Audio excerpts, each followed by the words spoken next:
This video is about writing a system of inequalities that represents real-life situation and using linear programming to identify solutions and analyze real-life situations from a graph. So first we're going to start by writing a system of inequalities from the following situations. So number one, Jimmy is going to get a job over break. He can earn $10 an hour mowing lawns and earn $8 an hour coaching a Little League baseball team. He would like to work no more than 30 hours during the week and would like to earn at least $200. So this is similar to writing a system of equations from last chapter, but now we need to use our inequality symbols. So we have one equation that has no more than 30 hours. Remember that no more than is a less than or equal to 30 hours. And we have an at least $200. So greater than or equal to $200. So in this case, we have M that's going to represent the number of hours mowing the lawn, and C that represents the number of hours coaching. So 30 represents how many hours he's doing things, so we're going to add those hours together. So M plus C has to be less than or equal to 30. Then we're going to make at least $200. So now with each job, we need to include how much he's making. So he's making $10 an hour mowing lawns, so 10M, plus he's making $8 an hour coaching, so 8C has to be greater than or equal to 200. Number two, Julia is picking up some supplies for a party. She has a discount coupon she can only use when buying 15 items or less and spend at most $35. So these are going to help us with our numbers that we're getting our equations with. Julia wants to buy streamers, which cost $3 a pack, and balloons, which cost $7 a pack. Let S represent the number of streamers and B represent the number of balloons. So we have two inequality signs with numbers already. We have to buy 15 items or less. So 15 or anything smaller than that. So we would have less than or equal to 15, and she can spend at most $50. So if that's the maximum amount she can spend, this is also a less than or equal to. So the first equation, we want to add our variables together to get our items that are less than or equal to 15. And then with the $50, we want to include how much each item is. So a streamer is $3, so we have 3S, plus balloons are $7, so 7B must be less than or equal to 50.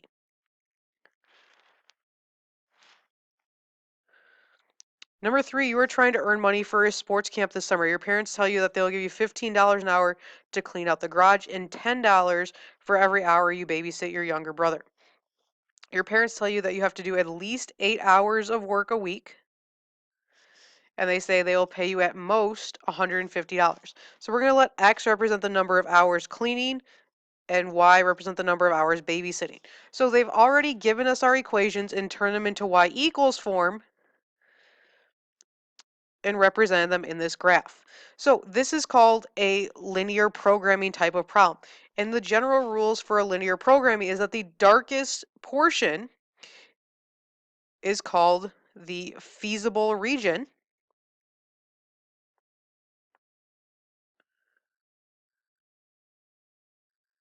And the feasible region is where the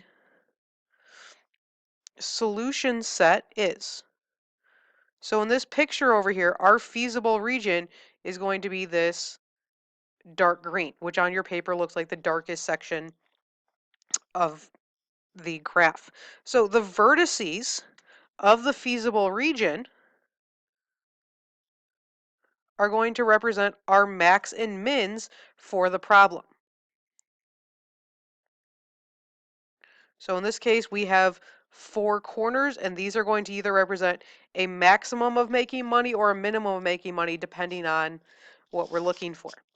Sometimes a feasible region will have 4, sometimes it'll have 3, sometimes it'll have more or less than that, depending on how the graph shading overlaps. So in part A, it says, under these conditions, can you clean for 3 hours and babysit for 2? How can you tell from the graph? So looking at the graph, the point 32 is down here.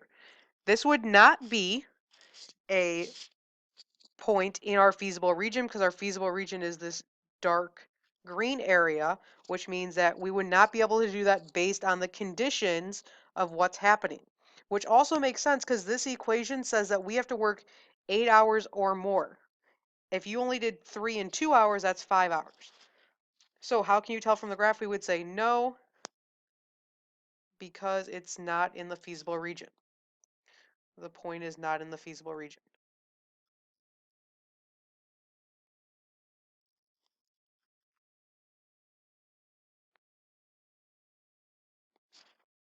B, under these conditions, could you clean for 5 hours and babysit for 6 hours? How can you tell from the graph? So in this case, 5 hours of cleaning, 6 hours of babysitting, that's in that darkest area of our graph, so this is possible. So this time we would say yes, because the point is in the feasible region.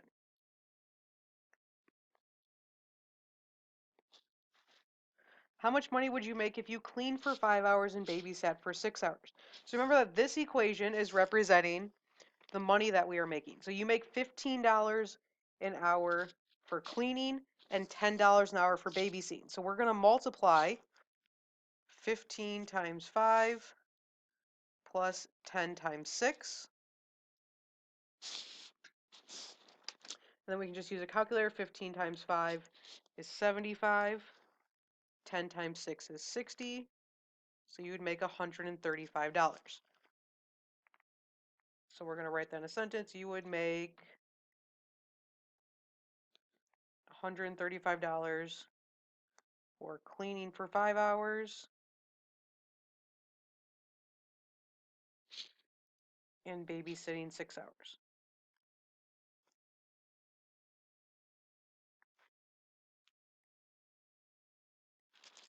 Find the money you could make using each vertex of the feasible region. What is the maximum money you could make and what is the minimum money? How many hours of each job would you need to earn this money? So remember that the max and mins are represented by the corners of our graph. So we have our vertices, those 4 circles. We have on the x-axis the point 8, 0. We have the point next to that one, which is 10, 0. We have the point on the y-axis, which is 0, 8, and the other point, which is 0, 15. So on each line, we're going to put one of those points. So we have the point 8, 0. We have the point 10, 0.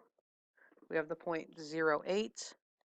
And we have the point 0, 15. So remember, our money equation is 15x plus 10y. So we're going to use that equation for each point to figure out how much money we would make. So we have 15 times 8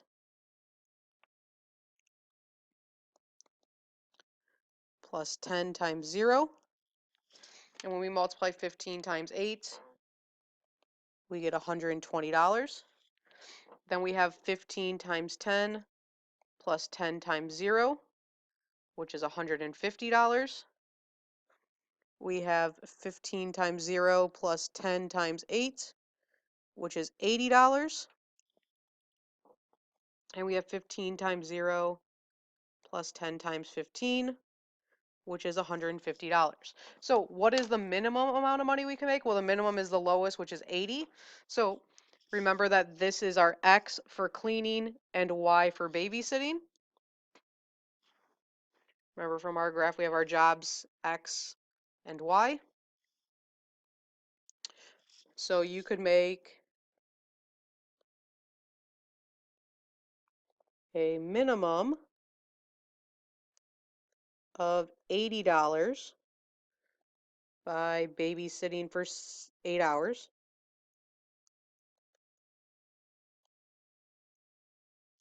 Now in this case, which it will happen sometimes and sometimes not, we have 2 maximums of $150, so we could get that by doing 2 different jobs.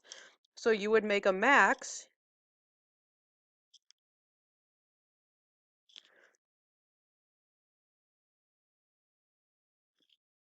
of $150 by cleaning, because remember that X is the cleaning job, so by cleaning for 10 hours, or babysitting 15 hours. So let's look at another example. The graph of the inequalities represents workout classes available at Fit Nation. You can take no more than 7 classes per month and spend $36. Spin classes cost $4 and Zumba classes cost $6. So is 2, 4 a solution for the graph? How can you tell, and what does 2, 4 mean? So in this case, 2, 4 is in this shaded region, which remember is called our feasible region. So this is possible. So is it a solution? Yes, because it is in the feasible region. Okay, what does 2, 4 mean? Well, remember that X, which is over here, is the number of spin classes, and Y is the number of Zumba classes. So this means you would take 2 spin classes and 4 Zumba classes.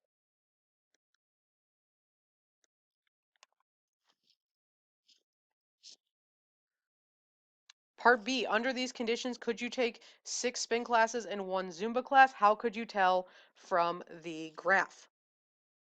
So we want to do 6 spin classes and 1 Zumba class, which is on the solid line, so that's still considered part of our feasible region. So could you do that? Yes, because it is a point in the feasible region.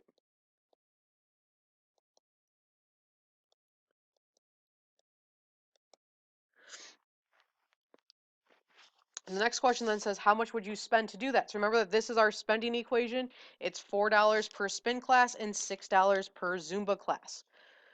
So in this case, we would have 4 times 6 plus 6 times 1, which would get us 24 plus 6, so $30. So it would cost $30 for 6 spin classes and 1 Zumba class. What is the maximum money you could spend if we do these following conditions? So the first one is only take spin classes. So I want to figure out what point on my feasible region represents only spin classes. So spin classes on the x-axis, so this point right here is the corner of my feasible region. So you would take 7 spin classes. So we have 4 times 7 plus 6 times 0, which is $28. So you would take 7 spin classes for $28. The next one, take only Zumba classes. So Zumba classes, we have our dot of the feasible region on the left on that y-axis for Zumba classes, which is 6 classes. So we have 4 times 0 plus 6 times 6, which is $36. So we would say you would take 6 Zumba classes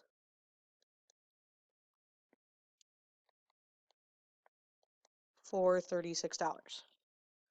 What happens if you take both classes? So both classes, we have a point in our feasible region where the lines are intersecting. So that would be 3 spin classes and 4 Zumba classes. So we have 4 times 3 plus 6 times 4, which would get us $36.